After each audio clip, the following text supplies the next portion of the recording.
Assalamualaikum warahmatullahi wabarakatuh.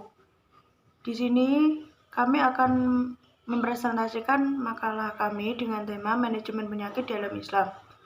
Sebelumnya saya akan memperkenalkan kelompok kami. Yang pertama, Muhammad Silahuddin, NIM 19401101121. Yang kedua, Cynthia Ummu Nabila, 19401101125. Yang ketiga, saya sendiri, yaitu Selvi Alfiatur Rahmaniyah, NIM 19401101131. Pertama, saya akan menjelaskan tentang pengertian manajemen penyakit. Manajemen penyakit berasal dari dua kata, yaitu manajemen dan penyakit. Manajemen sendiri dikenal sebagai sebuah proses yang mengatur kegiatan untuk mencapai tujuan yang diharapkan. Sedangkan penyakit sendiri yaitu suatu kondisi di mana keadaan tubuh yang abnormal karena gangguan kesehatan yang disebabkan oleh bakteri, virus, atau kelainan sistem ataupun jaringan.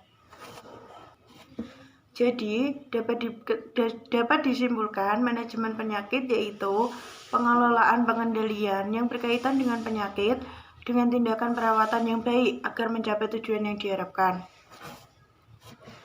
Di dalam manajemen penyakit terdapat beberapa fungsi. Yang pertama, planning atau perencanaan.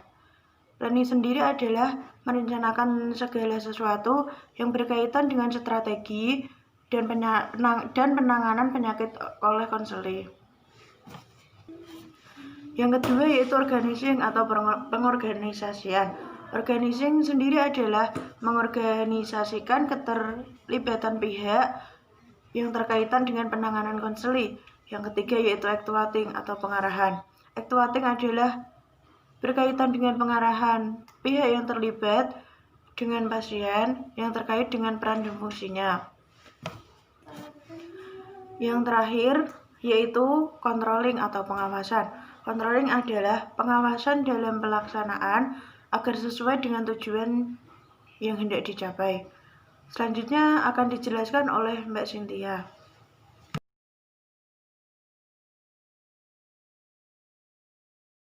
Selanjutnya, saya akan membahas tentang prinsip-prinsip manajemen penyakit. Yang pertama, ada pembagian tugas sesuai dengan peranan dan fungsinya, seperti tim medis yang menangani kejasmanian, yang kedua konselor yang berperan menangani kerohanian atau kejiwaan, yang ketiga adalah keluarga yang berperan memberi dukungan psikospiritual atau psikososialnya. Yang kedua adalah tanggung jawab atas tugas masing-masing. Berbagai hal yang berkaitan dengan tugas masing-masing hendaknya dilakukan sesuai dengan penuh tanggung jawab. Jadi, pihak-pihak yang terkait tadi itu harus menjalankan tugasnya dengan penuh tanggung jawab agar menghasilkan tujuan yang sesuai diinginkan. Yang ketiga adalah satu kesatuan dalam mewujudkan tujuan yang ada. Pihak-pihak terkait ini memiliki tujuan yang sama, yang dengan menjadi satu kesatuan yang utuh dengan saling mendukung dan melengkapi untuk memberikan kesembuhan kepada konseli. Dan yang keempat ada semangat dalam melaksanakan tugas masing-masing. Adanya motivasi atau penggerak suatu tujuan yang ingin dicapai dalam melaksanakan tugas masing-masing. Jadi, pihak-pihak terkait tersebut itu harus semangat dalam menjalankan tugasnya agar dapat menghasilkan tujuan yang semaksimal mungkin, sehingga efeknya juga akan berdampak baik kepada konseli, sehingga konseli tersebut juga bersemangat dalam tahap penyembuhan atau dalam mencapai tujuan. Selanjutnya, kita membahas rumusan masalah yang kedua tentang manajemen penyakit dalam Islam.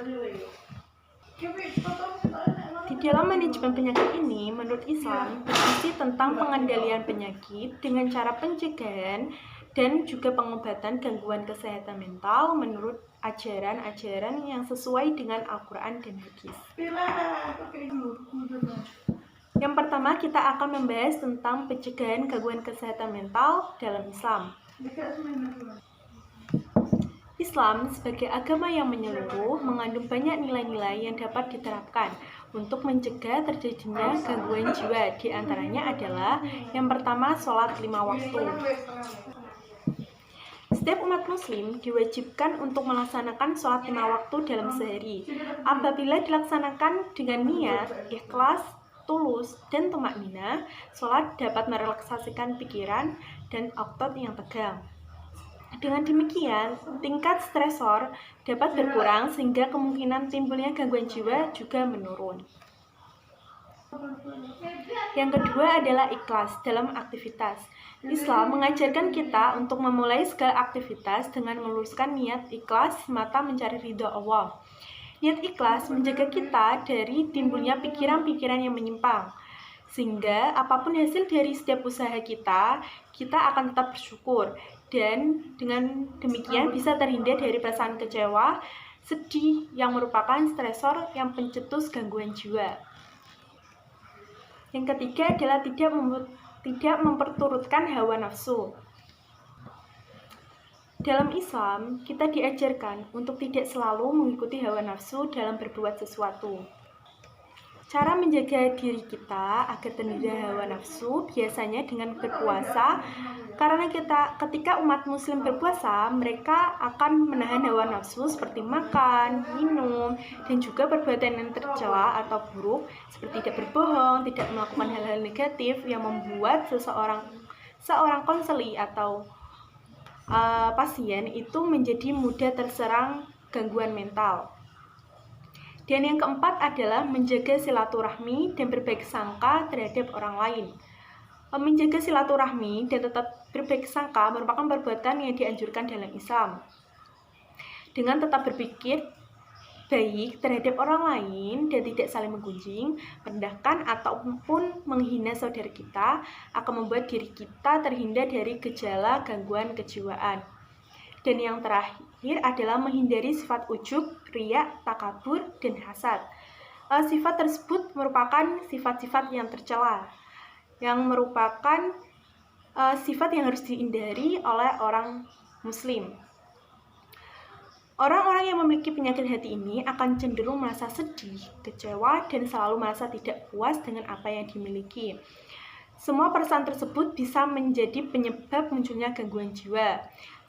Sehingga kita sebagai umat muslim harus selalu menjaga diri dari sifat ujub, riya, takabur, dan hasad untuk menjaga gangguan jiwa kita agar tetap stabil. Yang kedua ada pengobatan gangguan mental dalam Islam. Menurut Dr. Muhammad Utsman Najati dalam buku Psikologi Nabi mengungkapkan bahwa di dalam ajaran Islam termuat serangkaian cara yang dapat dimaknai sebagai upaya pengendalian sekaligus pengobatan bagi orang-orang yang mengalami masalah kejiwaan. Di dalam Islam, penyembuhan atau pengobatan gangguan kesehatan mental ini ada sebagai berikut. A. Penyembuhan melalui keimanan.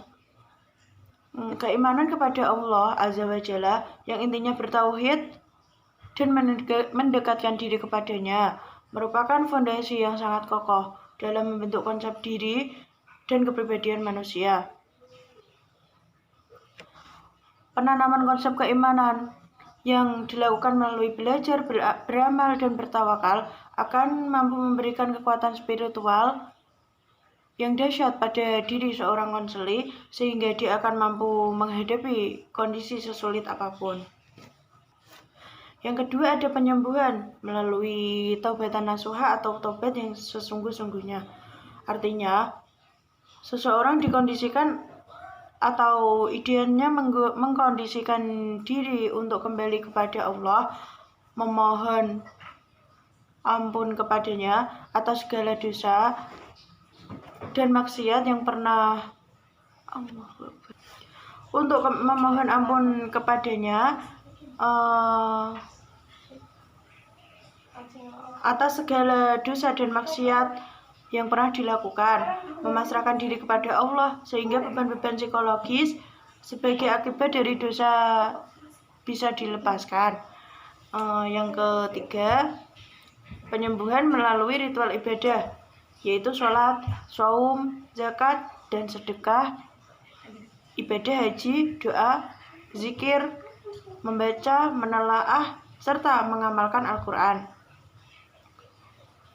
Dengan landasan keimanan, seorang muslim dikondisikan untuk senantiasa menjalin hubungan dengan Allah Subhanahu wa Ta'ala, dengan sesamanya dan dengan lingkungannya. Jadi, melalui ibadah ritual yang dijalankan secara intens dan optimal, seorang muslim akan mendapatkan tubuh, jiwa, dan rohani yang sehat. Sekian dari kami. Bila ada tutur kata yang tidak berkenaan di hati kalian, mohon dimaafkan. Wassalamualaikum warahmatullahi wabarakatuh.